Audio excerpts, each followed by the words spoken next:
8 ಜನ ಇರೋ ಒಂದು ಫ್ಯಾಮಿಲಿ ಅಪಾರ್ಟ್ಮೆಂಟ್ ಅಲ್ಲಿ ಹೊಸದಾಗಿ ಒಂದು ಫ್ಲಾಟ್ ಖರೀದಿ ಮಾಡಿರ್ತಾರೆ. ಆ ಮನೆಯಲ್ಲಿ 7 ಜನರಿಗೆ ಎಲ್ಲವೂ ನಾರ್ಮಲ್ ಆಗಿರುತ್ತೆ, ಆದ್ರೆ ಮನೋಹರ್ ಅನ್ನೋ ಒಬ್ಬನಿಗೆ ಮಾತ್ರ ಎಲ್ಲವೂ ಅಬ್ನಾರ್ಮಲ್ ಆಗ್ತಿರುತ್ತೆ. ಆ ಮನೆಯಲ್ಲಿ ಪ್ರತಿದಿನ ಸಬ್ ಖೈರಿಯತ್ ಎಂಬ ಒಂದು ಸೀರಿಯಲ್ ಬರುತ್ತೆ. ಆ ಸೀರಿಯಲ್ ನಲ್ಲೂ ಇವರ ಕುಟುಂಬವನ್ನೇ ಹೋಲುವಂತಹ 8 ಕ್ಯಾರೆಕ್ಟರ್ಸ್ ಬರುತ್ತೆ. ವಿಚಿತ್ರ ಅಂದ್ರೆ ಮನೋಹರ್ ಜೀವನದಲ್ಲಿ ನಾಳೆ ನಡೆಯೋ ಘಟನೆಗಳು ಈ ಸೀರಿಯಲ್ ನಲ್ಲಿ ಒಂದು ದಿನ ಮುಂಚೆನೆ ತೋರಿಸುತ್ತೆ. ಇದನ್ನ ಕಂಡು ಮನೋಹರ್ ಹೆದರ್ಕೊಂಡು ಅವನ ಫ್ರೆಂಡ್ಗೆ ಹೇಳ್ತಾನೆ.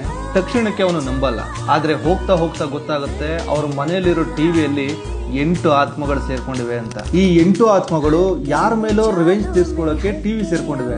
ಆದ್ರೆ ಈ ಆತ್ಮಗಳಿಗೆ ಭೂಮಿ ಮೇಲೆ ಯಾವುದೇ ಅಸ್ತಿತ್ವ ಇಲ್ಲ. ಆದ್ರೂ ಯಾರ್ದೋ ಮನೆ ಟಿವಿ ಹೊಕ್ಕಿ 40 ವರ್ಷದ ಸೇಡನ್ನ ಈ 8 ಆತ್ಮಗಳು ಹೇಗೆ ತೀರಿಸ್ಕೊತವೆ ಅನ್ನೋದೇ ಈ ಮೂವಿಯ ಸ್ಟೋರಿ. ಈ ಮೂವಿ ನೋಡ್ತಿದ್ರೆ ನಿಮಗೆ ಮುಂದೆ ಏನಾಗುತ್ತೆ ಅನ್ನೋ ಕ್ಯೂರಿಯಾಸಿಟಿ ಹೇಗೆ ಬೀಡಾಗುತ್ತೆ ಅಂದ್ರೆ ಟ್ವಿಸ್ಟ್ ಮೇಲೆ ಟ್ವಿಸ್ಟ್, ಟ್ವಿಸ್ಟ್ ಮೇಲೆ ಟ್ವಿಸ್ಟ್. ಮುಂದಿನ ಸೀನಲ್ಲಿ ಏನಾಗುತ್ತೆ ಅನ್ನೋದು ಯಾರಿಗೂ ಗೊತ್ತಾಗಲ್ಲ. ಅಂದಹಾಗೆ ಈ ಮೂವಿಯ ಹೆಸರು 13B fear has A new address. ಈ ಮೂವಿಯ ಪೂರ್ತಿ ವಿವರಣೆ ಬೇಕಂದ್ರೆ ಬಯೋದಲ್ಲಿರುವ ನಮ್ಮ ಸ್ಟೋರಿ ಪ್ಲಾನೆಟ್ ಚಾನೆಲ್ ನ ಲಿಂಕ್ ಅನ್ನ ಕ್ಲಿಕ್ ಮಾಡಿ ಚಾನೆಲ್ ವಿಸಿಟ್ ಮಾಡಿ. ನಿಮಗೆ ಅಲ್ಲಿ ಹಲವಾರು ಸಿನಿಮಾಗಳ ವಿವರಣೆಗಳು ಸಿಗ್ತವೆ, ನೋಡಿ ಎಂಜಾಯ್ ಮಾಡಿ.